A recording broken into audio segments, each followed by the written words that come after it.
La candidose, c'est une infection causée par une levure bénigne, une levure qui n'est pas dangereuse, mais lorsqu'elle se développe de façon anormale, devient problématique, le Candida albicans. On en parle beaucoup, surtout lorsqu'il s'agit de vaginite chez les femmes et de vaginite récidivante.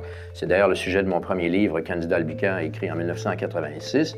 Alors, l'idée du Candida ou du Candida albicans est simple. C'est un micro-organisme qui fait partie de la flore de la peau, des muqueuses gastro-intestinales, respiratoires et génito-urinaires chez tout le monde, qui peut se développer de façon normale si le champignon a eu la chance de le faire.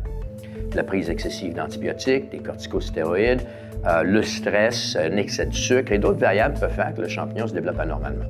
Alors, on connaît évidemment l'effet au niveau des muqueuses vaginales, des candidoses vaginales, mais on sait aussi que le candida peut se développer au niveau gastro-intestinal, causer des problèmes de gaz, de ballonnement, de côlon irritable et d'autres.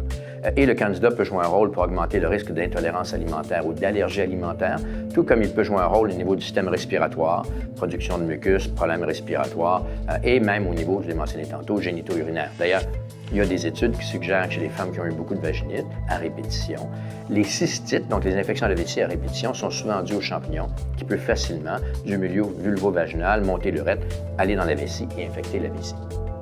Donc, qu'est-ce qu'on peut faire? Dans un premier temps, il faut réaliser que le champignon n'est pas un monstre. Son objectif n'est pas de prendre contrôle de votre univers.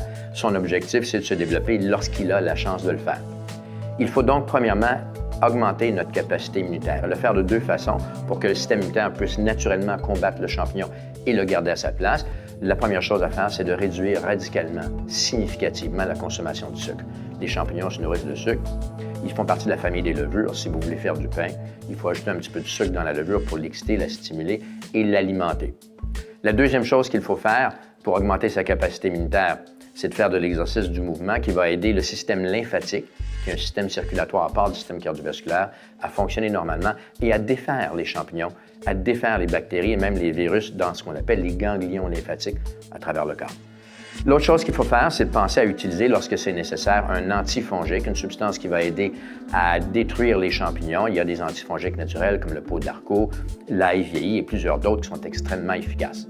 Le champignon, lorsqu'il se développe de façon normale, est un signe qu'on est trop fatigué, que le système immunitaire est épuisé, qu'on a brûlé la chandelle des deux bouts ou qu'on n'a pas bien nourri notre système. C'est important d'y voir. C'est une infection qui est très contrôlable et très éliminable, mais il faut faire les choses nécessaires pour y arriver. Si vous avez des questions, si vous voulez plus d'informations, visitez notre site Web.